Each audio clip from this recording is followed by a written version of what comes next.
¿Cómo están? Bueno, bien.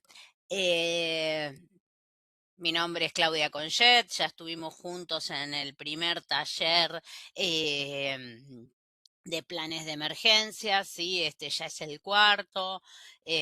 Muchos nos acompañan siempre en todas las capacitaciones.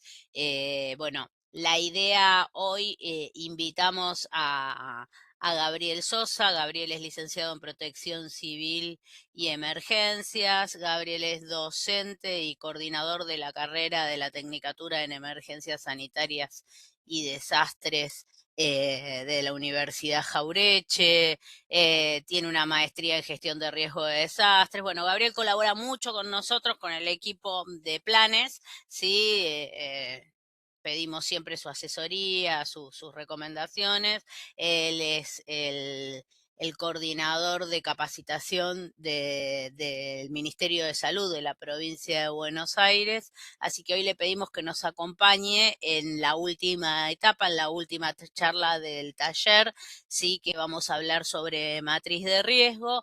Y bueno, vamos a ir comenzando. Cualquier cosa, no se olviden de presentarse, que les sirve para el presente. Acuérdense que todas estas charlas quedan en el Drive, y cualquier duda, cualquier consulta que tengan, pueden ir haciéndola por mail, y después, bueno, al finalizar la charla, que saben que no es muy extensa, que tratamos de hacerla ágil, podemos hacer un ida y vuelta con dudas, con consultas, con preguntas, y ya que nos tienen acá a dos miembros del equipo docente. Así que bueno, Gabriel, buenos días, te paso la palabra. Bueno, muchas gracias. Bueno, gracias Claudia. Bueno, gracias a Fabián García, a Vanessa Miseri, porque siempre nos permiten participar y me dejan participar en esto. A mí me apasiona. Veo acá conectados a muchos amigos de la Defensa Civil. Ya, bueno, con muchos nos conocemos. Yo soy Gabriel Sosa. eh, Soy licenciado en Protección Civil y Emergencias, como dijo Claudia. Hace más de 30 años que me dedico a la gestión de servicios de emergencias. Y para mí el tema de planes de emergencias es clave. ¿Y por qué voy a hablar de matriz de riesgo? Lo podría hacer tranquilamente Claudia o cualquiera del equipo de fortalecimiento. A mí muchas veces me tocó trabajar en la respuesta, como muchos de ustedes, y cómo nos cambia tener algo escrito, ¿no? Tener un plan, tener datos sobre lo que nos está pasando, sobre las amenazas, sobre las vulnerabilidades, sobre el riesgo, porque obviamente el tener identificados esos escenarios de riesgo que nosotros necesitamos para prepararnos, termina siendo mucho más eficiente la cobertura y sabemos que cuando las situaciones de emergencias pasan, si hay algo que no se puede recuperar es el tiempo. El tiempo perdido no lo recuperamos más. Entonces, cuando nosotros tenemos que responder, son pocos minutos que uno tiene que tomar decisiones y la mejor decisión uno la toma cuando tiene datos, ¿no? Entonces, vamos a hablar en esta charla sobre la matriz de riesgo, que es la tercera, me parece que se me fue la charla, ¿no? A ver, Sí, Gabriel se abrió el Gmail. no sé por qué. Otra ventana. No, me parece que no es Gmail. Es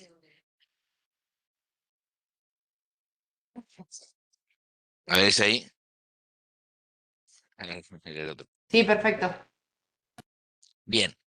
eh, Obviamente ya en las charlas anteriores ustedes hablaron sobre amenazas, sobre vulnerabilidad, sobre cómo clasificarlas. Vamos a hacer un repaso general y vamos a ir puntualmente a esta matriz de riesgo que nos va a dar un poco ese escenario de emergencia, ¿no? Eh, Vieron que en la charla seguramente de amenazas hablaron de la clasificación de ellas. Y es importante la clasificación porque cuando uno evalúa el territorio, necesitamos que todas las amenazas estén identificadas, ¿no? Em, no podemos dejar, uno siempre dice que tenemos que jugar con lo previsible y lo imprevisible, y la realidad es que imprevisible hay muy pocas cosas. Entonces, tenemos que empezar a evaluar realmente todo lo que nos está... Oh, se prende el mío también. Ah. Eh, entonces, tenemos que evaluar todas las amenazas que nos pueden pasar, y eso es un gran desafío, porque no deberíamos dejar nada librado al azar. ¿No?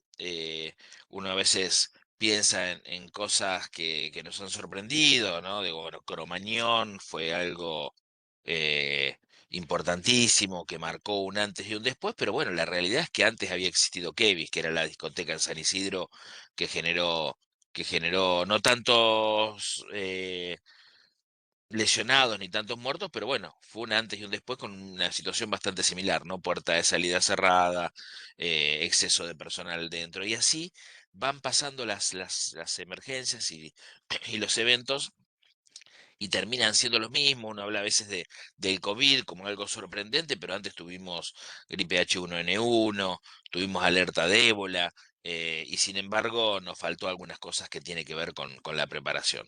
Entonces la clasificación de la amenaza es un tema clave para esto, ¿no? Entonces, digo, bueno, ¿cómo arrancamos para clasificar esas amenazas?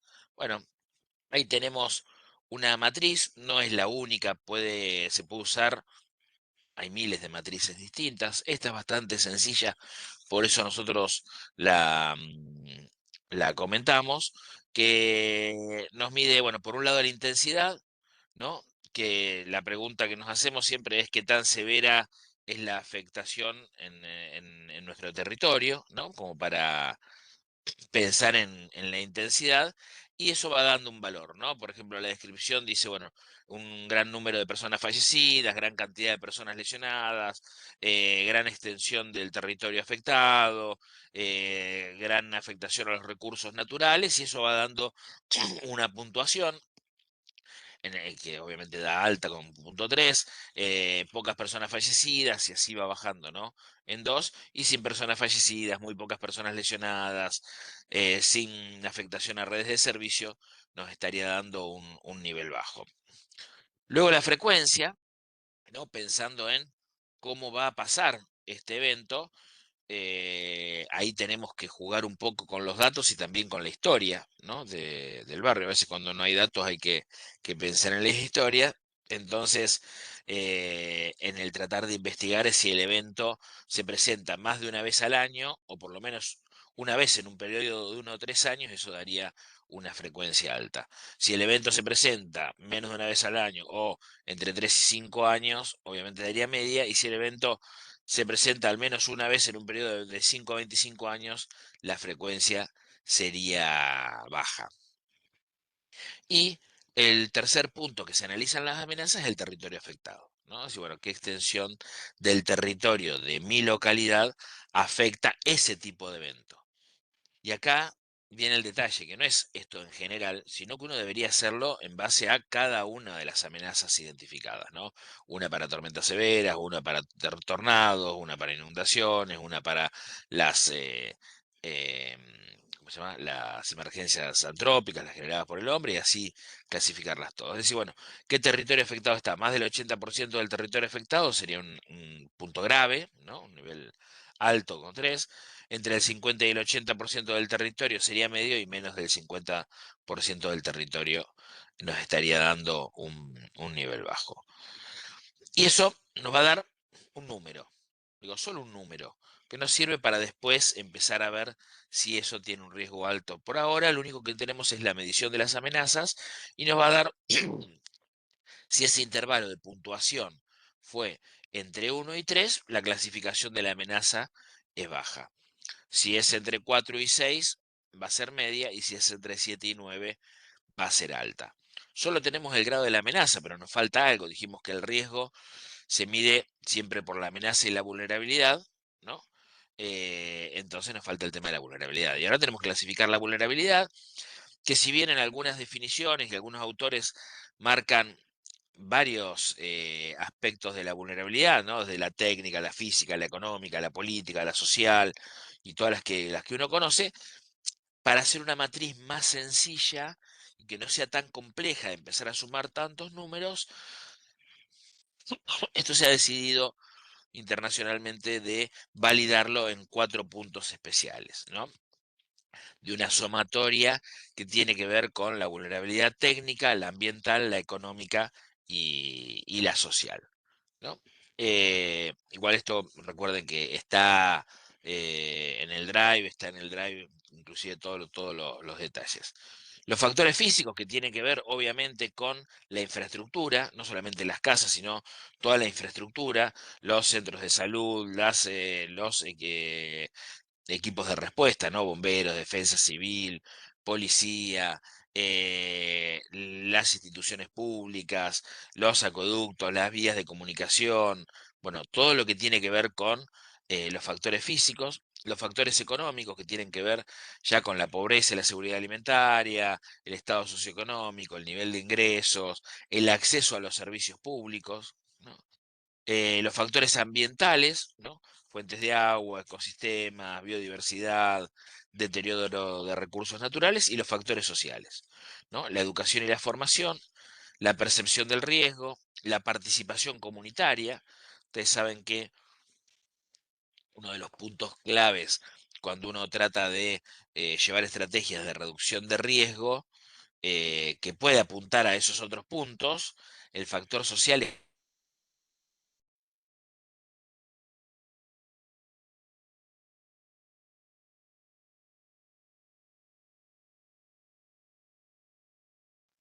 Clau, fortaleza, acá ¿no? se fue el audio. Si querés, volvé a decir una parte que se cortó. A ver, a ver ahí, ¿me escuchan? Sí, ahí sí. Bien. Bueno, los factores sociales decía que tiene que ver con la educación, la percepción del riesgo, el tema de las organizaciones comunitarias, que siempre son una fortaleza para trabajar en la reducción del riesgo de desastre. Y eso también hay una tablita, quizás un poquito más compleja porque se van a medir varias cosas, como dijimos que son 4 puntos. En esto también de generar un valor que sea bajo, medio o alto. eh, Se arma esta tablita que también nos va a dar una sumatoria, ¿no? Por ejemplo, en la vulnerabilidad técnica, hablamos de la antigüedad de las edificaciones, los materiales de la construcción y el estado de conservación, el cumplimiento de las normativas vigentes, las características del suelo, ¿no? Y la localización de las edificaciones. Eso también nos va a ir dando un número, ¿no? De menor, medio o mayor. Luego la vulnerabilidad económica, ¿no? Ahí, bueno, la situación de la pobreza y seguridad alimentaria, bueno, población sin pobreza y con seguridad alimentaria sería bajo, por debajo de la línea de pobreza sería medio y obviamente en situación de pobreza extremo sería alto, ¿no? Y así, bueno, lo mismo con el nivel de ingresos, el acceso a los servicios públicos y el acceso a todo lo que es el mercado laboral.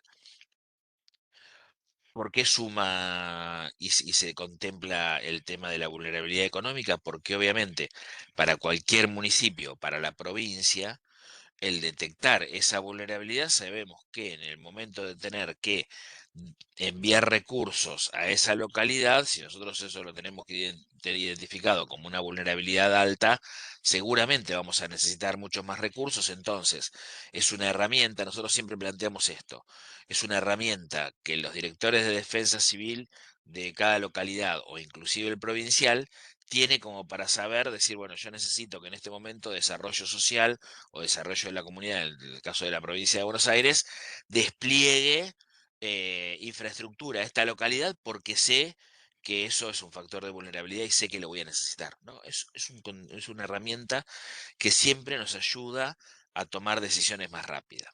Y el desafío a veces es este, ¿no? Es cómo uno logra tomar decisiones más rápidas en base a las necesidades que tenga esa población. No sé si recuerdan cuando muchas veces hablamos de esa evaluación inicial del incidente, uno dice, bueno, la evaluación cualitativa y cuantitativa de la dimensión de la emergencia lo antes posible es un insumo estratégico clave. Ahora, si eso encima lo sumamos con que tenemos un mapa de riesgo, tenemos analizadas las amenazas, las vulnerabilidades, uno puede tomar mejores decisiones porque sabe cuáles son los lugares afectados, que tiene que también que ver también con el territorio, ¿no? Em, a veces el desafío, y yo lo hablo muchas veces con los sistemas de emergencia, digo, la respuesta a la emergencia en un incidente masivo, ¿no? O desastre, o una emergencia de gran magnitud, tiene muchas dificultades. La primera es que se cortan las comunicaciones, y por más que mi servicio de emergencias tenga comunicación, la de la población no. Entonces vamos a asistir al que tuvo comunicación y nos pudo llamar, únicamente a ese. Salvo que nosotros tengamos identificado cuál es la población que va a estar afectada, y más allá de que nos llamen o no nos llamen, nosotros sabemos que tenemos que enviar un recurso, ¿no? Porque si yo analicé la vulnerabilidad física y técnica que en un barrio sé que ante una tormenta severa o ante una crecida del río, del arroyo, va a sufrir, me llamen o no me llamen, yo sé que tengo que destinar algún equipo de respuesta. Bueno, ese es el insumo que uno desea tener, ¿no?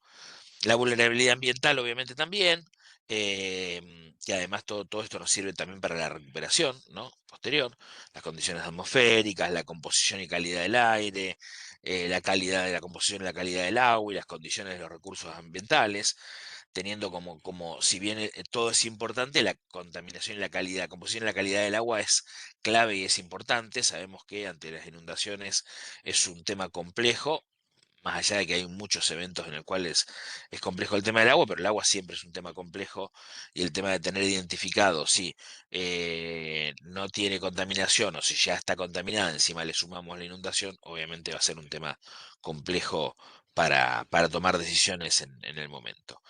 Como decíamos, la vulnerabilidad social, que tiene que ver con este nivel de organización, si hay una población que está organizada, medianamente organizada o no está organizada, si participan, ¿no? de las actividades que desarrolla el municipio para la reducción de riesgo de desastres, el grado de relación que tienen esas instituciones con las organizaciones y el conocimiento comunitario del riesgo.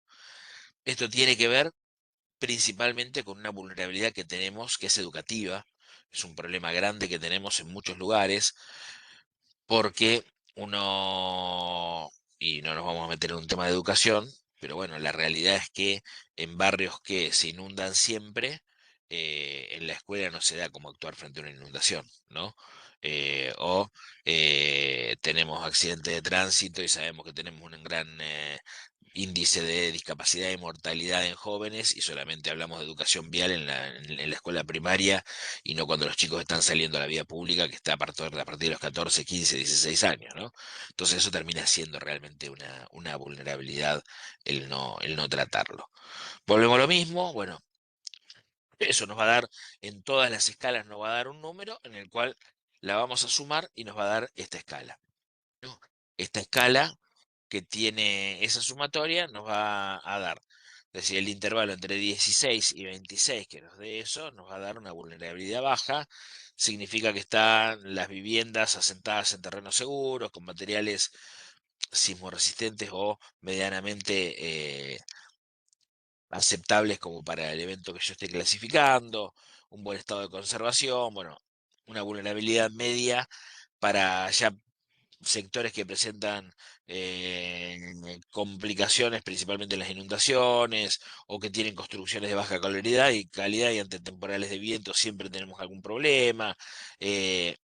Bueno, y la vulnerabilidad alta, obviamente, es cuando ya las edificaciones son muy precarias, o en mal estado de construcción, con procesos de hacinamiento, eh, fuera de control, ¿no? Fuera de reglamento, fuera de control. eh, Ahí nos estaría dando, seguramente nos va a dar, en esa sumatoria que hacíamos de la vulnerabilidad, entre un 38 y un 48, eh, eh, en el intervalo de todo lo que fuimos sumando de estas vulnerabilidades. Y este es nuestro mapita, ¿no?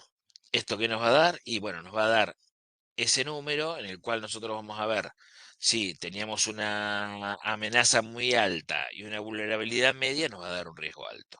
Si teníamos una amenaza alta y una vulnerabilidad media, nos va a dar un riesgo medio. Y esta es la tablita real que vamos a utilizar. Esto nos va a marcar nuestro escenario de riesgo, que es un poco el que nos va a identificar con qué de todo tenemos que empezar a trabajar. No significa que no vayamos a trabajar con el que tiene riesgo bajo, porque obviamente es un riesgo y obviamente todo lo que presenta un riesgo sabemos que puede generar daños a la población, al ambiente, a los bienes de las personas, pero no va a ser tan severo como el otro. Entonces, lo que logramos con esta identificación, con esta matriz, es esto, ¿no? Que nos dé esta matriz de amenaza y vulnerabilidad que nos va a dar el nivel de riesgo que vamos a tener frente a cada amenaza en nuestra localidad. Y obviamente nos va a permitir generar nuestro famoso mapa de riesgo y nuestro escenario de riesgo. Fíjense que si ustedes van manejando la sumatoria, obviamente intenten hacerlo. Muchos ya tienen los planes armados, otros sabemos que lo están armando. eh, He visto excelentes planes que han presentado, que me ha mostrado el director de Defensa Civil. eh, es mucho trabajo y sabemos que es mucho trabajo, pero nos permite tomar decisiones más certeras a la hora de cualquier tipo de emergencia o evento. Sabemos que esto de el evento del niño, sabemos que nos va a traer más complicaciones, más eventos severos, sumado al cambio climático, tenemos eventos más frecuentes, más recurrentes, más severos, con mayor tiempo de duración. Bueno, lamentablemente no es algo pasajero que nos pasó una vez y no nos va a pasar, sino que va a seguir pasando en nuestras localidades. Entonces, qué mejor que estar preparado frente a estas situaciones.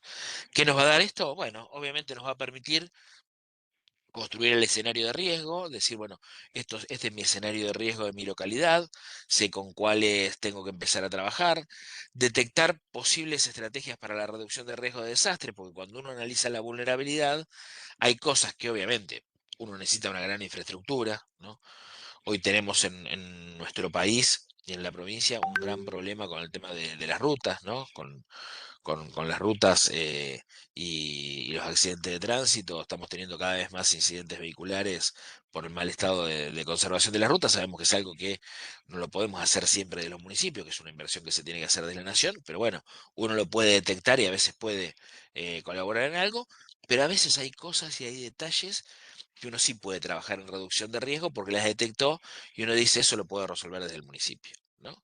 Eh, Obviamente, en evaluar las causas y consecuencias de los eventos adversos que enumeramos, también nos permite ver los daños que va a causar, porque cuando uno analiza en tal evento qué daños va a causar, inclusive puede sacar qué estimación de población va a dañar, qué lugares va a dañar, qué cantidad de personas van a ser afectadas, qué cantidad de agua voy a necesitar quizás para reponerlo, qué cantidad de insumos voy a necesitar, si va a ser afectado algún centro de salud o algún hospital que se va a necesitar desde el área de salud. Bueno, permite tener una dimensión más importante sobre lo que nos pasa, ¿no? A diario. Y obviamente nos permite esto, ¿no? Planificar esa respuesta frente a cada evento. Y acá viene un tema que para nosotros es clave. Digo, ¿cuál es el mejor sistema de respuesta a emergencias y desastres? El que está planificado, ¿no? Séneca, un filósofo romano, decía, no hay viento favorable para quien no sabe dónde va, y lo que no podemos hacer los que trabajamos en emergencias es no saber hacia dónde vamos.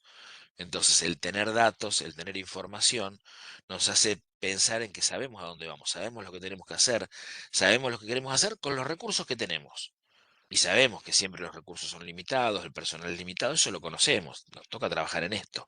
Ahora, con lo que yo tengo, planificar qué es lo que voy a hacer. Me parece que eso es clave para cada uno de nuestros municipios. Ustedes saben, tenemos 135 municipios en la provincia de Buenos Aires, que son casi 135 provincias porque cada una tiene su particularidad, su cultura, su identificación, su realidad. Bueno, cada uno de ellos tiene que organizarse con todos los grupos que participen dentro de la emergencia. El desafío siempre de los sistemas de emergencias es trabajar en forma integrada con el resto, ¿no? O sea, defensa civil, bomberos, seguridad, salud, desarrollo social y tener una buena planificación de la respuesta. Este dato nos permite esto, ¿no? Ponernos roles, decir, bueno, ¿qué tiene que hacer cada uno? ¿Qué puede hacer cada uno?